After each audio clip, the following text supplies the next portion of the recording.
Hi, I'm Alan Simpson, unrelated to Path of Exile 2. Hi, I'm Mark Roberts.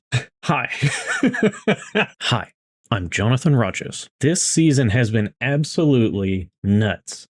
I have made over 2 mirrors this season, but maybe not in the way you think, because my temples currently look like this and this. So you can see I kind of started one here, but I'm really not running the temple. I pretty much gave up on it early in the season and never came back. So how does this all happen? Well, I have procured for us some select cuts from a conversation between me and K-Bob. More my side than his, because I don't want to invade his privacy any more than I already do. So first, can we all just appreciate this level 6 ring for a second?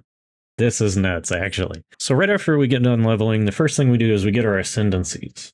And in doing that, we find a bunch of jewels that sell for a bit of money. You know, it's early on in the season and people are looking for particular stats. They're willing to pay quite a bit for it. So this was important sort of startup capital for us. I actually don't know why I put this photo in here. This is not a good item. I suppose it's to say that my theory this season kind of changed in that I was picking up all of these white base items and just using the greater blue currencies on them.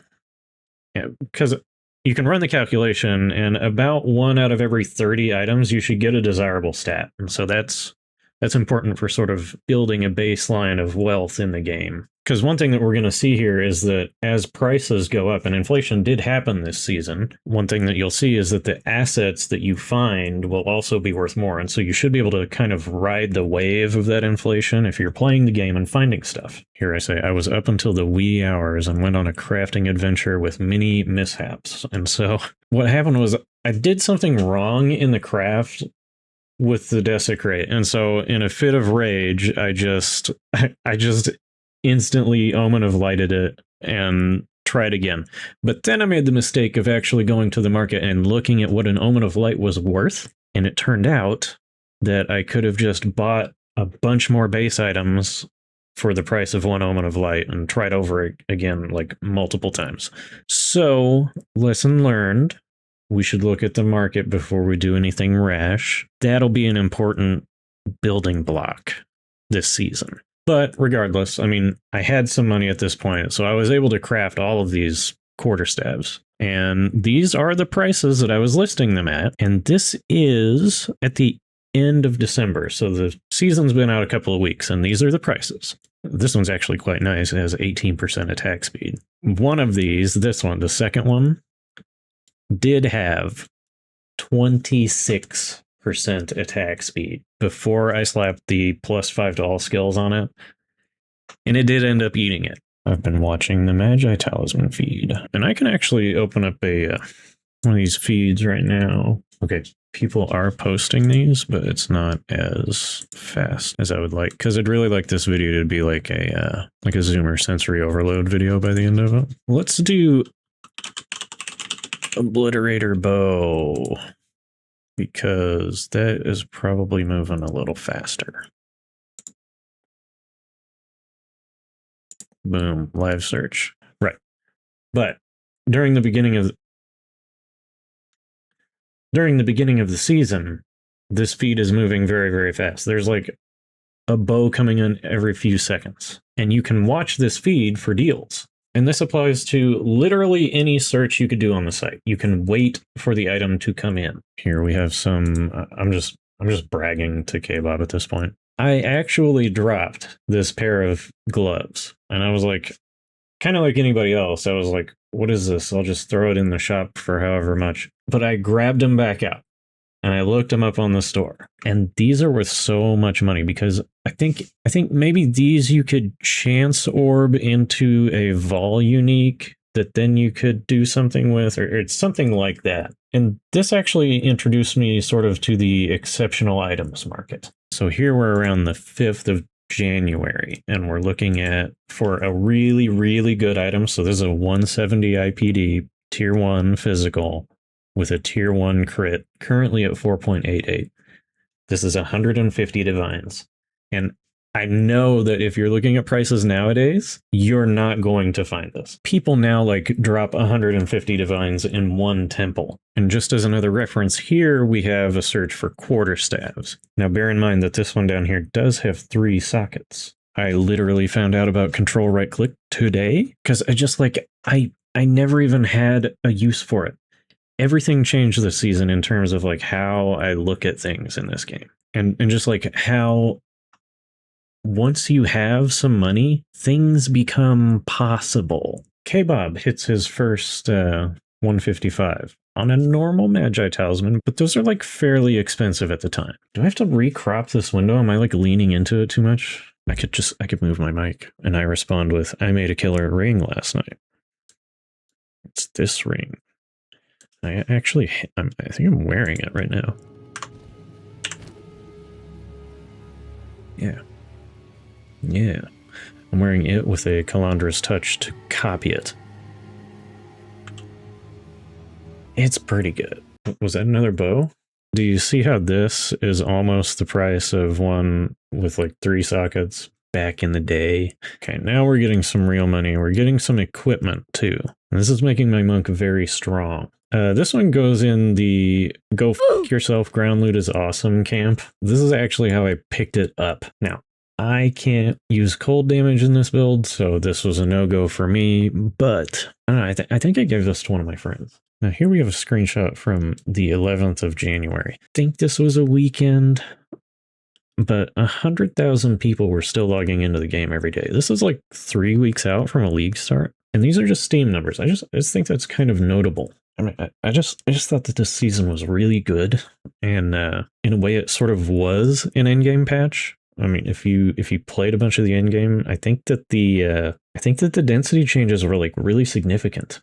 And here's our grand total at the 13th, almost 650 divines. But kind of what you're not seeing here is that there's a lot of inventory that I've built up as well. So there's always like a lot of money in, money out kind of thing, but I am able to maintain several hundred divines at once. And so that means I'm buying more and more items at once, and I'm crafting with a lot more orbs. Now, I am using like more currency than ever before. I'm buying tons and tons of annuls and perfect augments. For whatever reason, the perfect augment is the best currency in the game. It blocks out every mod under, I think, item level 70. Okay. All right, thank you. I need you to get down. Here we have one from K-Bob. He made a really good talisman here. What interested me the most about it was this gain damage is extra physical, because this would mean that you could desecrate, you have all your prefixes worked out. Then you can concentrate on suffixes, and the last thing you do there is desecrate a suffix. And this would make it easier to chase crit rate. But this kind of speaks to my initial complaint that crafting, some of the crafting essences are a little bit overpowered, because like this weapon is actually very cheap to make. It's like a few divines. But as we'll see, if you want to go from this weapon to something more powerful, it can actually be very, very expensive. So as you can see, I was buying a lot of boots here. I was turning them into an item like this. This was the market for the boots at the time. I think I ended up selling these for like 280 or something like that. Just a huge amount of money. And you better believe that I sold all of these boots that I could. As a matter of fact, if you bought 2-socket energy shield boots with 35 move speed already on them, you probably bought.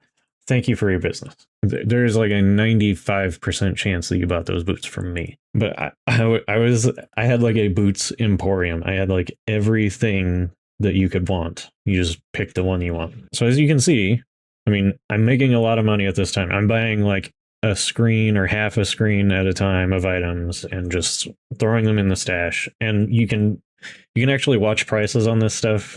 And during the weekends, when a lot of people are playing, the prices are different.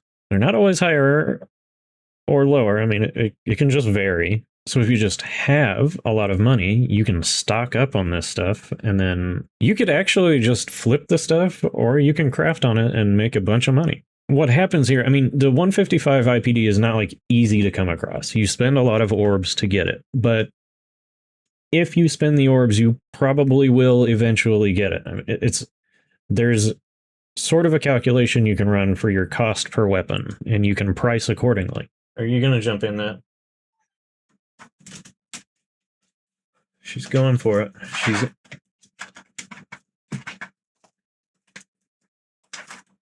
She's in. Okay, so what happened next? I gotta admit, this was very lucky, and I did not expect this. You might have caught in the messages earlier that there's some tech for fracturing stats. It can make it a little bit more likely. Now look at that. That's a beauty. That is a very expensive stat there, this surpassing chance to fire an additional arrow. So this bow fires 3 arrows. And it's got the increased fizz. That's 200 divines right there. I mean, that's like... I might buy this. This guy's got a lot of nice bows, man. Is he just flipping?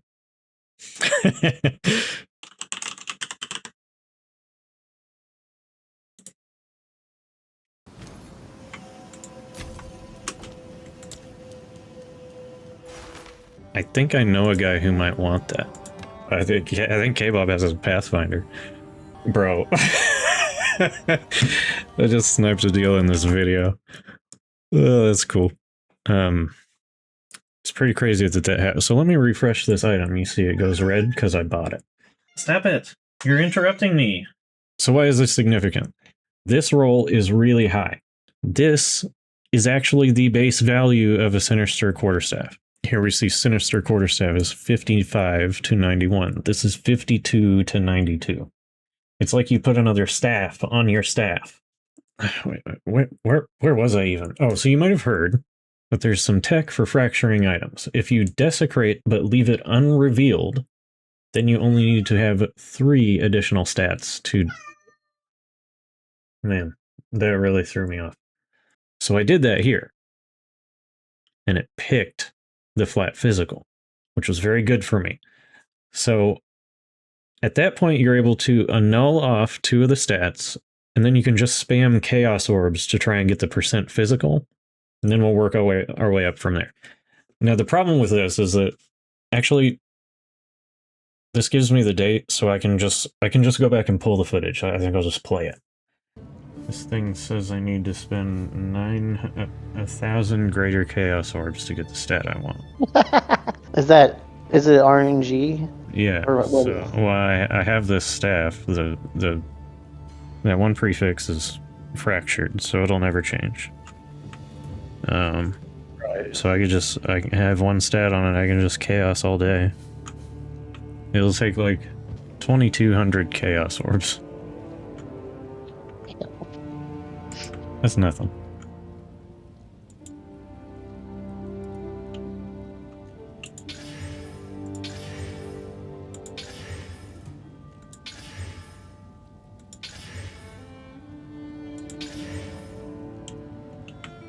Bro, I actually just got it. There you go. Yeah, that's how you do that. Yep, that's how it's done right there. Now what do I do? What the? What was the percent of you doing that? The percent chance? I mean, I've already sat here and spammed 200 at it, you know. Okay. And as many graders and perfects as I had, which was like 6. Like 1 in... Oh, okay, hang on. 0.044%. God damn. Well, there it is right there. And what I eventually end up with is this. And all I have to do is desecrate crit percent. But this is a very tricky scenario. This involves desecrating, and then if you don't get what you want, you have to just Omen of Light. And Omen of Lights are like super expensive. They're like 31 divines each, or something like that at the time. So, I mean, I'm not made of money, you know? What I sort of resolved to doing is buying Omen of Lights. I mean, I'm using the staff in the meantime because it's so good. But I would buy 5 Omens of Light at a time and just run everything through like that. And I'm currently wearing this staff. But I had to stop at T3 crit because this is the second time that I got T3. And I was like, the first time was fairly early. And I was like, okay, cool, you know, we can wait it out. And then like 15 or 20 Omens of Light later, I mean, like, this is a low weight mod. You're going to be waiting around a while. It would actually benefit me to just use it like this and then create a whole new staff to try again with. So I settled. Now this, I don't even know what to estimate this at current prices. I know that to craft it, it cost me 1,000 divines to craft it. It's better than my old staff in a couple of ways. But my old staff costs like 7 divines to make. And this is kind of the problem. I mean, aside from just having to get insanely lucky to even get this base item, there's such a gulf between I've perfectly, I mean, the staff that you can make with rudimentary items is very good. I don't hate that, you know, but the step up from that is so expensive. So I'm doing all this, I'm doing like really well. Super well compared to what I normally, I just, you know, I sell a few items, and most of what you see in my account is just stuff that I've picked up off the ground. But this season, at this particular time, I'm up to 3,600 divines, but still, the mirror is so far away. Now, what you're not seeing here, again, is that I have a lot of inventory, and it kind of just varies, you know, like you can have a good night and a lot of things sell. So at this point, I'm expanding out into a lot of different markets, and you'll see a couple of these pictures here. We're selling some pretty pricey assets.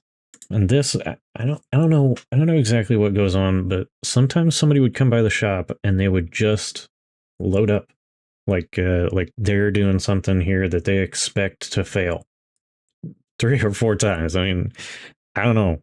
One thing I really noticed this season was that all of the energy shield equipment is just like outlandishly high, especially early, because because I guess like just everybody's running energy shield. And this is the biggest indicator to me that the balance is wrong, is that there's such a price disparity between, well, first off, nobody's wearing hybrid stuff, so that is all wrong. And second, energy shield is so much more popular than the other 2 armor types.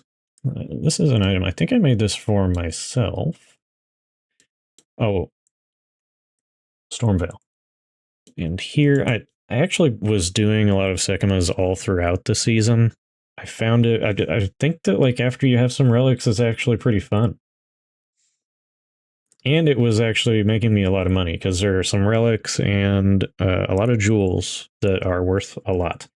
And then when you get to the point where you can kill the boss easily, you can find these unique relics that sometimes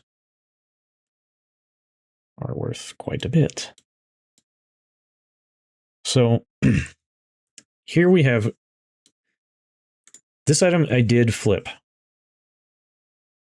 I was watching the price of Against the Darkness for a long time, and I still am, because I actually want one for myself. But what I noticed was that during the week, this thing would fluctuate like in the neighborhood of 1,200 divines or something. So whenever I saw one of these go up for 5,000, I bought it. And then later I resold it for 5,900. But here's like the main thing here, right? Is that I had 5,000 divines just sitting around that I felt like I could make this bet. And it will, like, if I don't sell it, I'm just going to use it. Right? And so, like,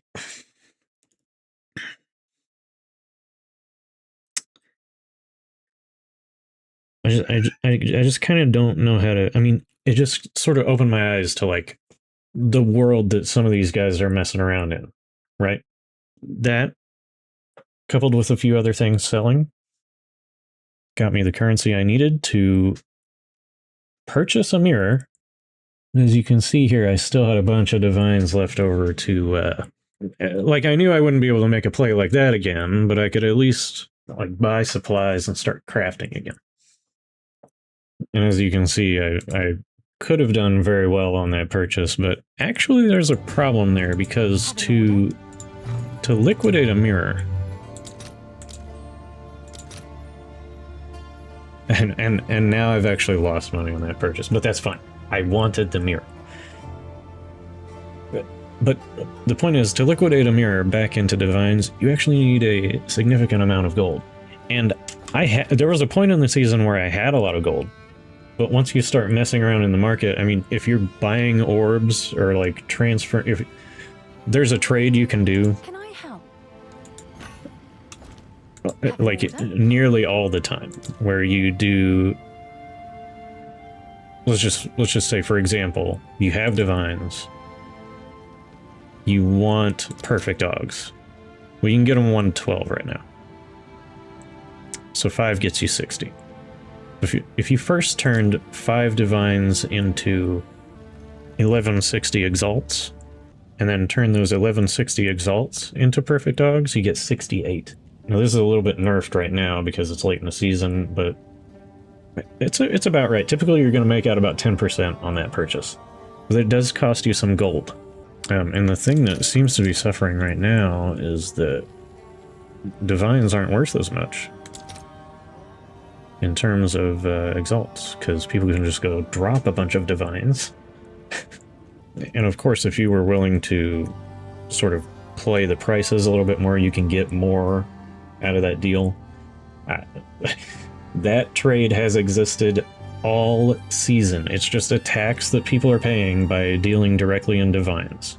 And of course, there are a lot of other ways to like finesse currency out of the market, but we're going to ignore that for now. That's just a useful one if you need to kind of, if you're getting squeezed on the margins of crafting an item, because I know how that is. You can easily sink like 60 orbs into one of these things.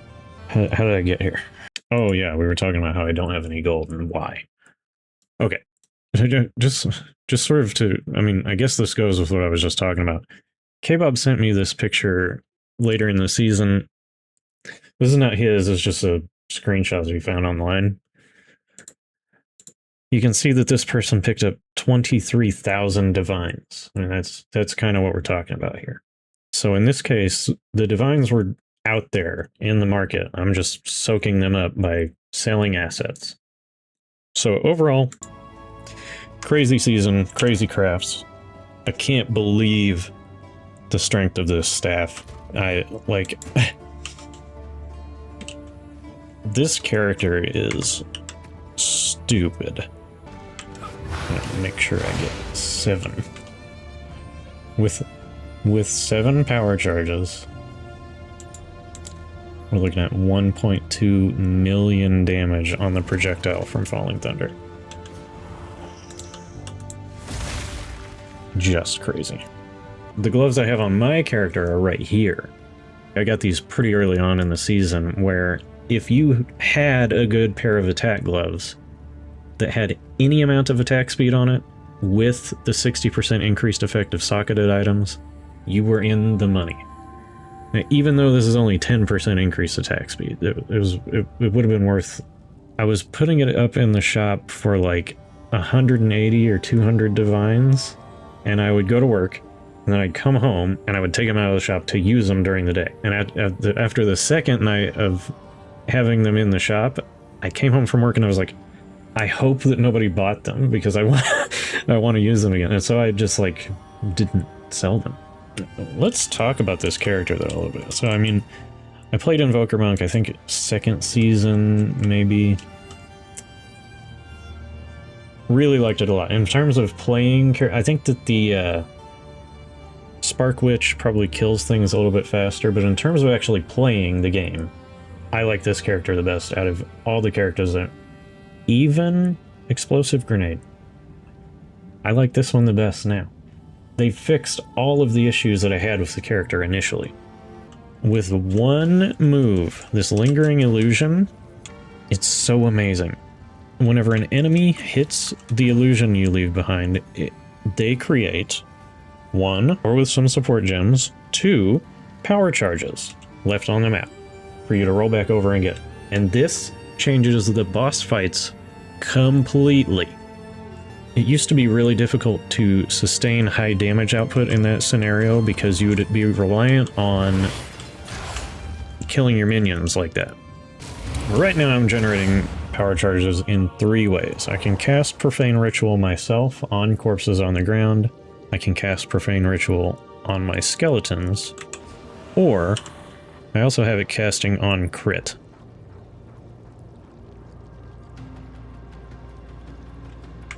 And that, coupled with this amulet, keeps me well stocked on power charges. The nice thing about this amulet is, like, normally you equip a unique and you're like, okay, well that slot is dead. But this unique is actually very good. It's got a lot of chaos resist and all attributes. So just as an aside, like maybe you're looking at this and you're like, wow, I see these builds all the time and they never work out for me. I'm a moron and I can run this build. You can run this build. So, was this a long enough video? You guys think that I could probably milk like another, probably, I don't know. How many more seconds do you think anyone will listen to me ramble on for? Is there like an upper limit? Is there a lower limit? Or are we gonna find out? Does anybody... Do people just, like, listen to people babble about PoE2, I guess? Because, like, I do that, right? Some people do that.